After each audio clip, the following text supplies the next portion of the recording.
Hey.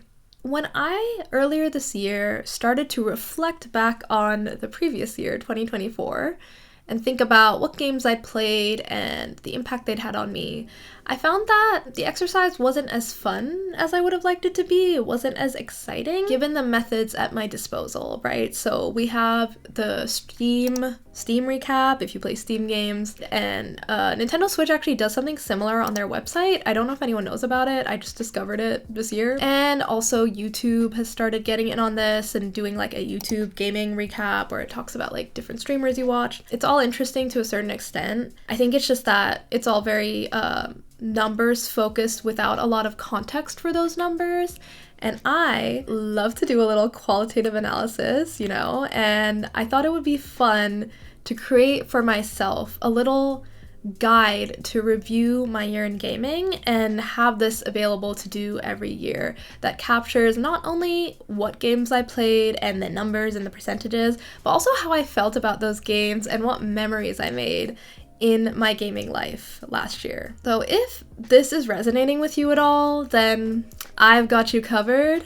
I spent way too long, way too long, making a template that is on Canva and it is free to use, so you can grab it right down in the description if you like. If you can fill it out and follow along with me in the video or do it afterwards, whatever you prefer, and I will take you through my own filled out version of this template in just a second. First, I just want to shout out this Struthless video I'll probably put up on screen. He did a year in review video recently that's not related to gaming, it's just about life in general, but I really liked the kinds of prompts he came up with, and I used some of them as inspiration for this guide, as well as stuff from my own brain. And I also like that he made it very visual, so that's why I made a visual template too. And just so you know, this video is going to be split into a few different parts. We'll do some reflecting with prompts. We will look at some stats that I thought were most interesting to me. We'll do a little show and tell with screenshots. I will reveal my games across various categories to you, and then we're going to end with setting some gaming intentions for 2025. I'm going to go through some of these pretty quickly, but if you're looking for more in-depth thoughts of mine on all the games I played last year, I will be including that information in my next video, which is going to be a classic tier ranking of all the games I played in 2024. So stay tuned for that, and if you want to know when that comes out, subscribe, I guess. All right. With that, let's get into looking at my year in gaming 2024 edition. Okay, so first up we have part 1, which is going to be pick one game per prompt. So as you can see here, I obscured all the games that I chose for each prompt with an egg sticker, link to the sticker shop where I bought these from on Etsy if you want these stickers. Let's start with the first prompt, which is made me laugh. And for this, I put down My Time at Sandrock because that game made me laugh so much. It just had me giggling, kicking my feet with all the zany writing and the kooky characters. Like, I feel like the words kooky and zany fit this game to a T in the best way possible. Next we have Made Me Cry and Witch Spring R made me cry, which I wasn't expecting. The game has a lot of fluffiness and lightheartedness, and so when the dark stuff comes out, it kind of punches you in the gut. The next one is Fields of Mystria, lifted my spirits. So I played Fields of Mystria right after a really chaotic week in my life where we had just moved to this new apartment that I'm in now, and I'd also gotten credit card scammed for the first and hopefully only time in my life. I know it's super embarrassing. In my defense, the scam was in Japanese, which is not my first language. I live in Japan. Anyway, this game was like a breath of fresh air after a sort of hellish week, and it brought me so much joy. Next, we have Detroit Become Human, had me stressed. So this is a game that I am currently playing through with friends. We're actually going to meet in 2 weeks to continue playing it. So I haven't finished it yet, but the first scene in this game is really stressful. And I was the one holding the controller playing through that scene with my friends. And yeah, it's a lot. It's a highest stakes, maybe the highest stakes opening scene that I've played through recently, at least in a game. Next we have WarioWare Move It, had me humbled. So the reason I say humbled is because One, this game had me sweating a lot more than I thought it would, okay? You have to move a lot. You really have to exaggerate your emotions sometimes to make the sensor sense you. And the other aspect to the humbling here is just that you really have to put yourself in some strange positions and situations while you're playing this game, and it's very fun, it's very goofy. I loved playing with my family, but you gotta be willing to embarrass yourself a little bit. Next up, we have Pentiment Taught Me Something. And this game is set in like a medieval time period. It has a lot of stuff about monks and nuns and the abbey and art history stuff and like typography stuff, like just all sorts of random things that I kind of learned and had to engage with by playing this game, which was really fun. Next we have Palia Kept Me Sane. This was the game that I played often as a warm-up game at the start of my gaming sessions. I still do that a lot actually. And it's just an extremely peaceful game. Like I feel like it's one of the most relaxing games that I have in rotation right now. And it was in rotation all of last year as well. Little Known Galaxy exceeded my expectations. And it's not that I was expecting it to be bad, not at all, but I just didn't expect to love it as much as I did and to have it be one of my top most played games of last year. It was just so cozy, so fun. It's sci-fi and farming. Like, what more could you want? Next up, Sunnyside, unfortunately, missed expectations, meaning it didn't quite meet mine. I think I was just so hyped for this game because it was being sold as like Persona plus like farming with like the social sim elements. And maybe that is what it is, but the reason I was disappointed was because it ran so badly on my Steam Deck. And I checked it like a few times post-release too, and the performance never got better, so I kind of just gave up on the game. But I do want to check it out now and like see if they've updated it enough that I can play it, because I really would like to play this game. It's just unfortunate that the performance made it so that I could not. Next up, we have Immortal Life, underrated. The only reason I found out about this game was because of Josh's Gaming Garden, that YouTube channel, and I just feel like more people should be talking about it because this is a really gorgeous game. Next, we have Infinity Nikki lived up to the hype, and I will have more to say on Infinity Nikki later and in other videos as well, but yeah, it did. Okay, so that is page 1 complete. Next, let's go to page 2. I'm probably gonna move a little faster. So One of a Kind, Sentiment, Fantasy Life is a beloved classic that I finally got around to playing last year and am planning to continue this year. Disney Dreamlight Valley was a successful second chance. And what I mean by that is that I had put down that game for quite a while. I had it on Switch at first and thought I would maybe never go back to it. But I picked it up again on Steam Deck last year. I fell for the hype with the new DLCs that got released towards the end of the year. And I absolutely loved it and am definitely going to continue playing it. And yes, I had to buy it again on Steam Deck. Coral Island, I couldn't get into, but I am gonna try again this year. I think it just was not the right time. It was a timing thing. I don't think it's anything to do with the game. Genshin Impact was a game I thought about, but I didn't really play at all. And I think Infinity Nikki has filled that void for me in terms of like pretty open world gacha game, so I think I'm good now. But for context, Genshin is something I've played before. I think I'm just kind of done with it, probably. Infinity Nikki, I had trouble putting down. It came out like December last year, so it's not like I had a lot of time to play it, but ooh, I wish I had more time. My Sims Cozy Bundle was a pleasant surprise. I really was like so excited that they had decided to revive this series that I absolutely adored when I was a kid. Haven't played the remakes yet, but I am definitely going to get around to that. Slay the Princess was something I played that was outside my comfort zone just because it's a horror game and I probably wouldn't have been able to play it by myself.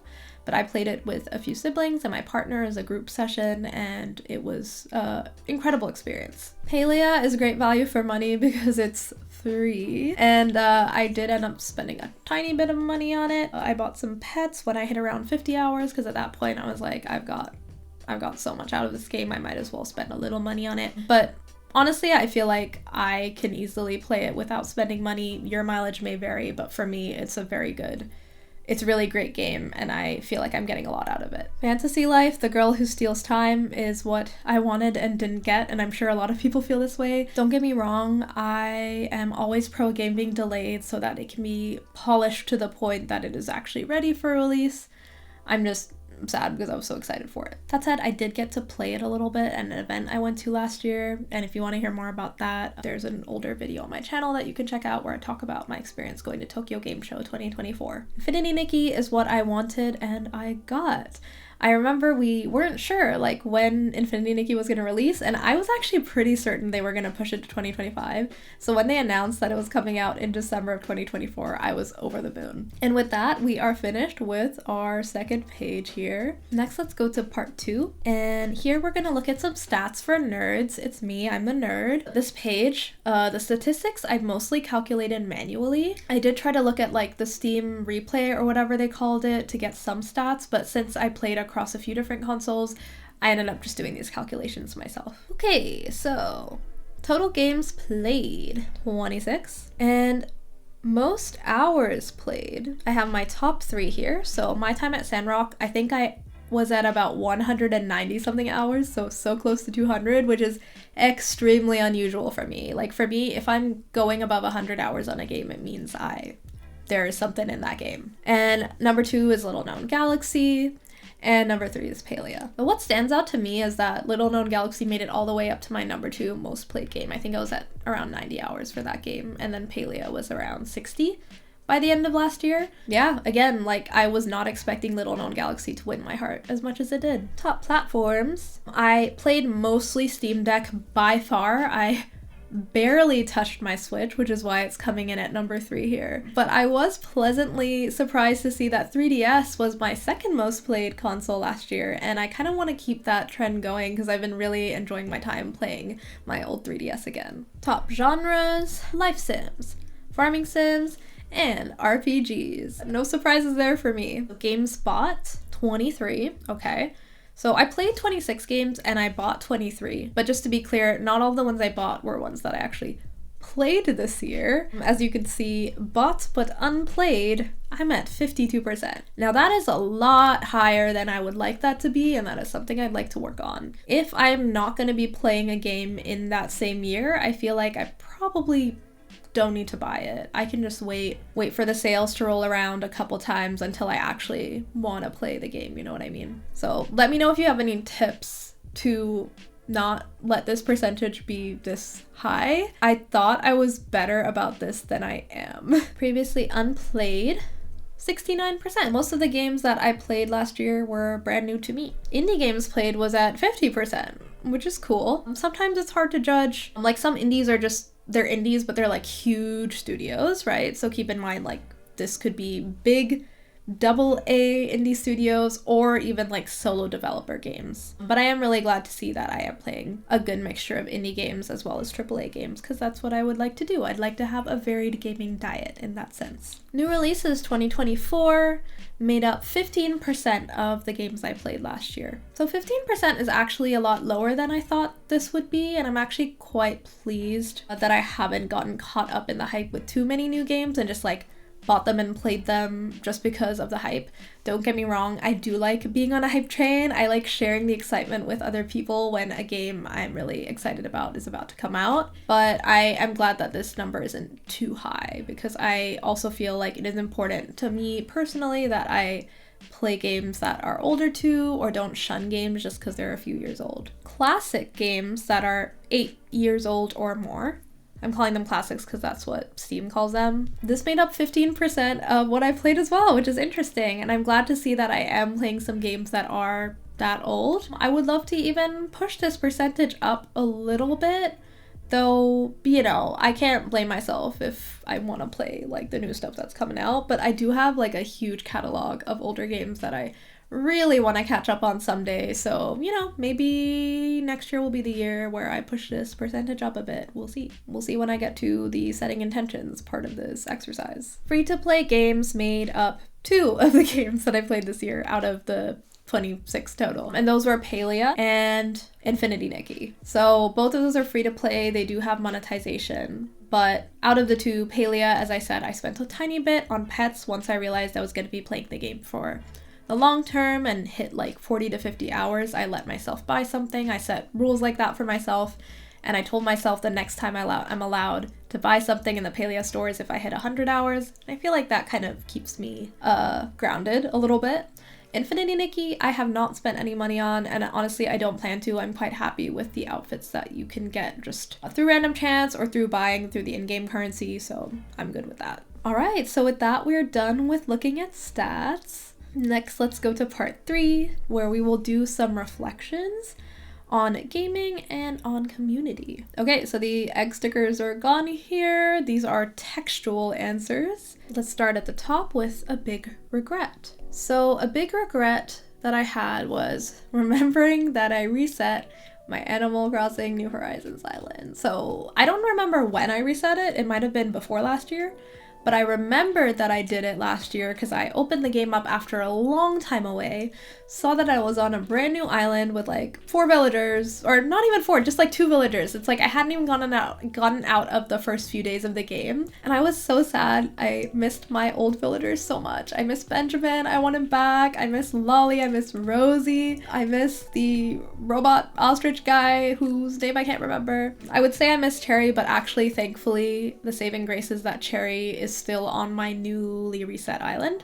Thank God, because without her, I don't know what I would do. For a memorable event, I put down Tokyo Game Show 2024. I have been to Tokyo Game Show before. I think last year's one stood out to me just because I feel like I had the most fun. I had some friends that I went with and saw intermittently throughout the day. I also went with my partner. I got to see a friend showing their game, and that was really cool.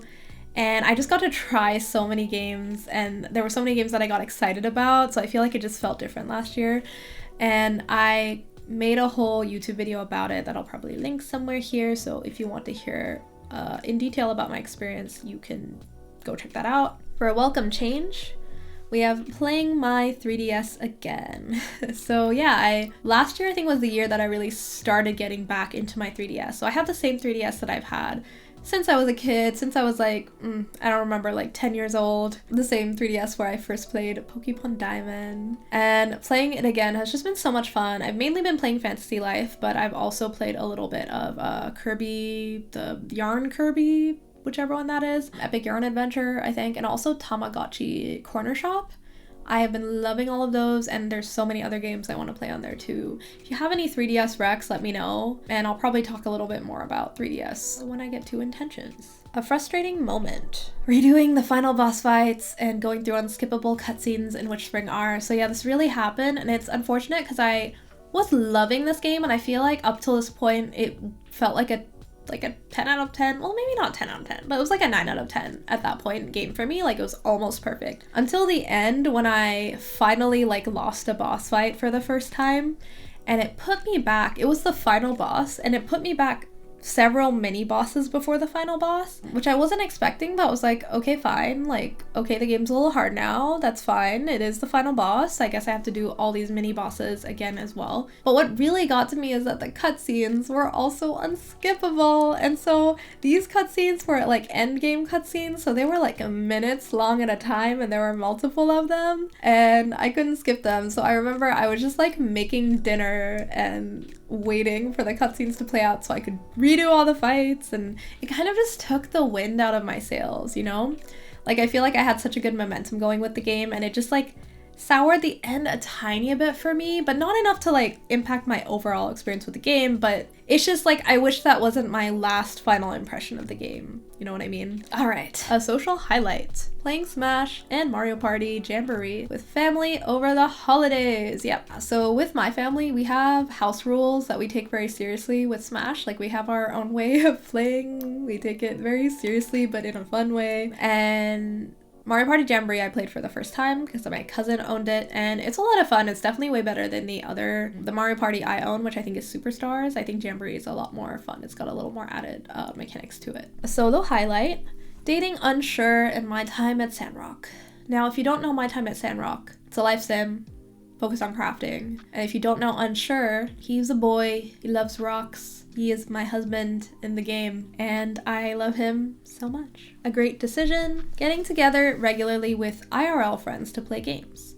So I mentioned Detroit Become Human earlier in this video. That is a game I'm actually playing through with 2 friends in real life, and we're meeting up every few weeks, like roughly once a month, to have like kind of an extended like gaming date where we'll like have lunch together, get a little coffee, and like buckle down and play this game together, and we just like pass the controller. Actually, this game, it's perfect because there's 3 different characters and there's 3 of us, so each of us is playing through one character's scenes, which works so well. And I have just loved that experience so much. I've always loved playing games with others, and I've especially loved this very specific experience of playing through a single player game but with another person and like passing the controller. There's something just very special about that I really enjoy. I'm just really glad that I say a great decision, but this wasn't necessarily my decision. It was a joint decision between me and my friends. I forget who suggested it. Probably wasn't me, but I'm glad one of my friends suggested it and we got to do this together. Fave gaming spot was the couch. Nothing more to say on that.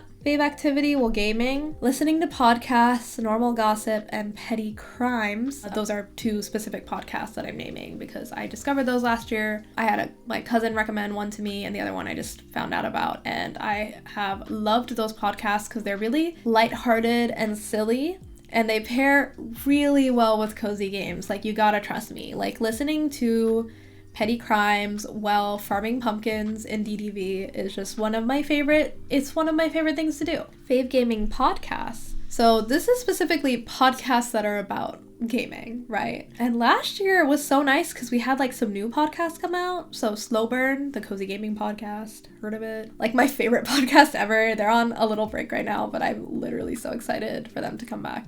I can't not even tell you. And the Gaming Garden podcast is on hiatus, I believe. That's run by Josh from Josh's Gaming Garden. But I absolutely love that podcast too. I feel like Josh is just such a good interviewer. He's done a few episodes where he interviews devs and he's just so good at that. I feel like that's a really difficult skill and he's got it down. And yeah, if he ever brings it back, I will definitely tune in. And then Valley Talk is a podcast by 2 YouTubers, Console Kato and Let's Play K.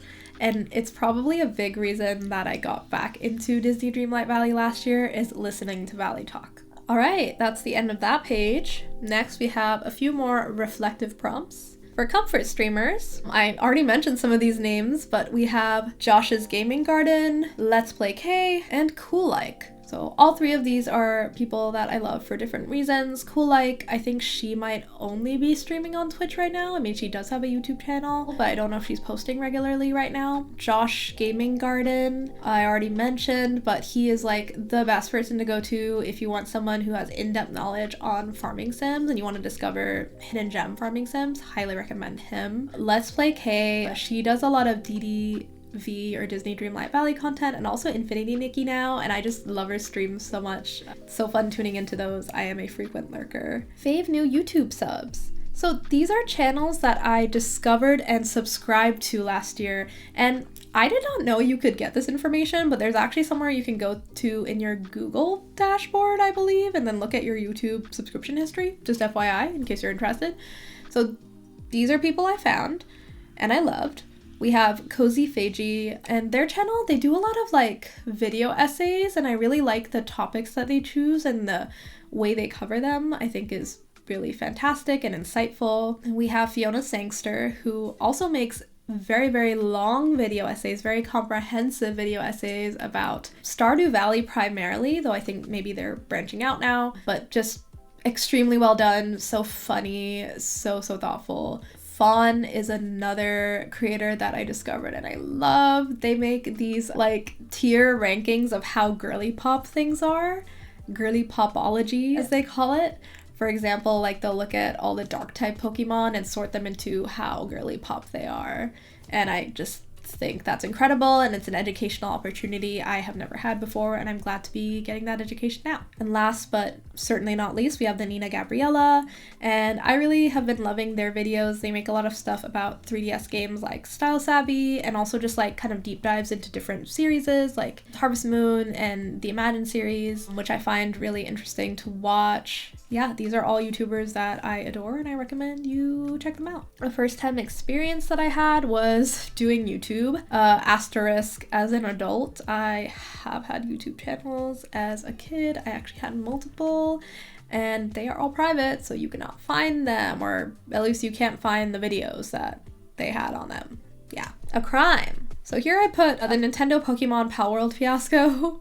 I think crime's being done on different sides here. I think Nintendo's being a little bit, a little bit scary, a little bit of a bully, coming after Palworld. But at the same time, Palworld, if you don't know this fiasco, it's just about Palworld, this game kind of having creatures and like elements of the game itself that feel very similar to Pokemon. So yeah, just a fiasco from all sides. And a funny moment here was me at Tokyo Game Show last year looking at a booth and being like, oh, I found the Pokemon booth, and realizing it was the Palworld booth. I mean, that really happened. So there are definitely similarities, y'all. I am a Pokemon fan. I like to think I know my Pokemon, but I did not recognize out in the wild that was Palworld. Okay. Next, we have a new challenge, generative AI in game dev. So what I specifically mean here is like the challenge as a player of games, a song by Grimes. No, that's not what I'm talking about. But the challenge as a player of games in kind of wading through Steam or like the eShop and like not being sure if a game has a content that is generated by AI. I am someone that wants to support artists, writers, game developers, and make sure they're getting the support they deserve and having their work valued. Generative AI rides on the back of all of these artists, and it's not fair. So if I find out that a game is using AI generated art, I am personally not interested in this time. I think this is a challenge we're going to continue to have to deal with, and it's going to be more important than ever to be able to just know whether something includes AI generated media or not. Will be missed. So I wrote here the final year of the Switch because last year was the final year of the Switch, because this year we're gonna get the Switch 2. And last year was also kind of the final era of like pure wild speculation about the Switch 2, because as I'm recording this, the Switch 2 has already been announced. It was announced earlier in January. It's a little later in January now. So we're never going to get a time period back like that again. Now we kind of know a little too much about the Switch 2 already, about the hardware at least. There's still a lot of fun speculation to do. For sure on that, and also the software titles that'll be going on there. But yeah, we're never gonna have a time like that again, and I'm kind of nostalgic for it already, but also I'm really excited to be in the year of the Switch 2. A recurring theme, and I kind of mentioned this a little already, but podcasts. I feel like last year was the year of the podcast for me in gaming, both because I listened to a lot of podcasts while gaming, like I already mentioned, and I also listened to a lot of cozy game specific podcasts, some of which didn't exist before, like Slow Burn and Josh's Gaming Garden podcast. I think both of those did not exist before last year, and I really enjoyed listening to them last year. How I changed. So this is in terms of gaming, right? And I think a big change was that I started regularly playing live service games, and by live service I mean games that are expected to get continual updates, and that's kind of part of the game cycle, the game content cycle. And the games I played like this were Palia, Disney Dreamlight Valley, and Infinity Nikki. And in the past, I think I always shied away from them, like live service games, just because I didn't like the idea of not being able to kind of cleanly like finish a game and put it away, just be done with it, and also having to like wait for updates, or also timed events is still something I don't like, actually. It kind of bugs me when like it's a limited time event and it makes me feel like I have to jump on a game. I'm really stubborn, so if I'm feeling that way, I'll just like be like, no, I'm not gonna play the game then, like I'm kind of a little bit in that sort of feeling right now with Infinity Nikki, where I'm like, well, if this stuff's gonna go away soon and you're just trying to make me log on to do this limited time event, maybe I'll just play something else, I don't know I'm like that, but like I love Infinity Nikki, but I do just think that's just something I do not like. I don't like limited time things, but I'm glad I kind of pushed through that, because I do think these live service games that I'm playing are all really fun in their own right. Okay, so we're done with that page. For our next part, we're going to look at screenshots and do a little show and tell. So here, minor spoiler warning for Infinity Nikki dialogue. No story spoilers, just a dialogue line that's going to be spoiled. I will put a timestamp in the video so you can skip over this section if you want to skip the spoiler. So this screenshot is for an iconic moment that stood out to me from last year. And I chose this screenshot from Infinity Nikki, where Nikki says, and I quote, "I wished for all girls to never get cramps again." I mean, it's iconic. Next, I am going to share with you my top 3 favorite screenshots from what I had from last year. Just a little note, I didn't have as many screenshots as I would have hoped to go through because I factory reset my Steam Deck sometime last year because it was being really weird. I think I had like a storage issue and it couldn't update itself because I didn't have enough storage and had to factory reset it to like make it alive again. And I lost a lot of screenshots in that moment and lost a lot of my time at Sandrock screenshots, which is unfortunate because I know I took a lot of screenshots in that game. But anyway, that is why I didn't have as big of a range of screenshots from different games to showcase in this section. So first up, we have this screenshot from Infinity Nikki. You know, just being a girl, going on a bike ride, sunny's on. That's the vibe. The second one here, I really like this one. This gives me like Twilight Princess Zelda vibes, if you know what I mean. The one, you know, like Zelda when she's a brunette, when she's wearing like the purpley dress. I wasn't specifically going for that when I took this picture or put on this fit on Nikki, but I feel like that's what I'm seeing right now, especially because she's in the castle. And then the third picture is also from Infinity Nikki. And I really liked this one. I was trying to make it look like I was blowing the moon as a bubble, like the moon is a bubble too. And I will say, like, yes, it's true that I lost a lot of screenshots, but even if I hadn't, I still think Infinity Nikki might have possibly made up all these screenshots for this section because I loved taking screenshots in that game. And I probably have taken more screenshots in that game than I've taken in any game in a long time already. In the past month and a half. Okay, next we're here at part 5. We're getting close to the end now. Picks of the year. Okay, so let's go to setting of the year. I chose Infinity Nikki. I mean, the open world is so beautiful and so relaxing to run around. I can't wait to see how it grows. It's not huge yet, but I'm already loving what I see so far of the world, and I think it's my favorite open world environment that exists right now just because it's both beautifully designed and it's like very chill to explore because there are no real threats. There are some enemies in the game, but like they're pretty easy to fight or run away from, so it's not like Breath of the Wild or Tears of the Kingdom where your heart rate goes up because there's a guardian. Like, as far as I know, at the point I'm at in the game, there's nothing like that, so you can just explore in a really relaxed manner, and I have been wanting that so bad. The only other game that really fulfills that urge for me is Yonder, which is also a beautiful, relaxing open world, but Infinity Nikki kicks that up to 100 with like how beautiful it looks, like just graphically. Next we have story of the year, and this is Pentiment. The writing in this game is just incredible, and I was debating whether I should give this to Pentiment or My Time at Sandrock. But the thing with My Time at Sandrock is, even though I did love the story and it has some really fun twists and turns, I do think it dragged a little bit and was a little longer than necessary. It felt a little bloated at points. But Pentiment, I feel like just all around is a really tightly written story. And both the dialogue between the characters and the plotting itself, like, all work so well in this game. Soundtrack of the year. I don't know if this feels kind of random. Like, I showed this to my partner and he was like, "Why did you choose Sonic Frontiers?" But listen, I haven't finished the game, to be fair. However, the 10 or so hours I've played of the game so far, the boss fight music, y'all, it's incredible. Like, I am running into mini bosses on the map, getting my butt kicked purely to listen to the music. And I feel like that's why this game is the first one that popped into my head for this category. Next we have character of the year, and I forgot to cover up the name so you can already see it's Unsure from My Time at Sandrock. As I said, he's my husband. He is maybe one of my most beloved characters in a game ever. Like, he ranks up there with Garrus, y'all, and if you've played Mass Effect, you know who Garrus is. He's my husband in yet another universe. But Unsure is just such a lovely character. I love how weird he is, and I mean weird in the most complimentary best way. Like, I love him. He makes me feel comfortable. Like, I'm weird. I'm a weirdo. A Riverdale reference. But I love him so much. Yeah, I just feel like Unsure is very comfortable in himself and his quirks, and he knows who he is, and he just says the funniest things sometimes. He made me laugh a lot, specifically when I said my time at Sandrock made me laugh. I feel like Unsure made me laugh a lot. Feature of the year, again, I forgot to cover this up, but you can see it's photo mode, and the photo mode I'm talking about is the one in Infinity Nikki.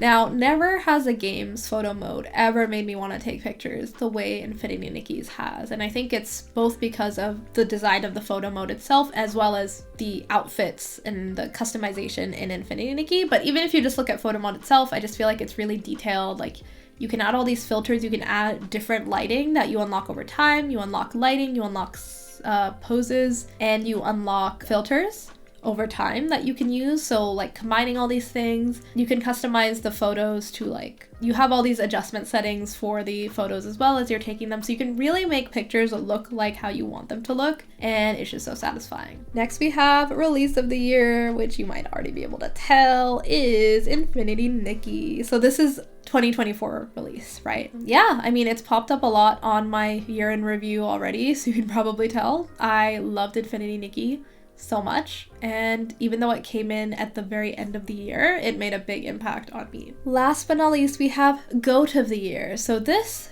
is for a game that belongs in my greatest of all time list, and it doesn't have to be a 2024 release, it's just a game that I played in 2024, and I chose my time at Sandrock. Now, when I was debating, okay, well actually this wasn't really a debate, but just to explain, the only other game I could imagine going here would be Infinity Nikki, right? Because I did say that was my release of the year.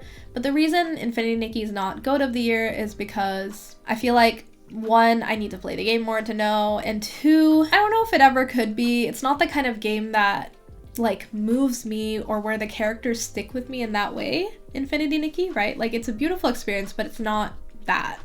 Whereas my time at Sandrock is a game where I lived in that world. Like, that's my life right there in Sandrock, and that's my town. Those are my characters, those are my friends. Like, that's how I feel about the game, and that's what makes it a greatest of all time game for me. Okay, so those are my big picks for the year, and with that, we're at the final section. And if you stuck around this long, I want to say thank you, and I want to say, let me know in the comments what your picks would be for the games of the year for all of these categories. I would love to know. I'm probably going to keep a list of these prompts in a pinned comment so you can copy paste and write down your answers. Okay, so part 6, final part, intentions for 2025. My first intention is to play some older games, 3DS games, and remakes. I think I've already been playing more 3DS as of last year, and I just want to continue that trend and play even more.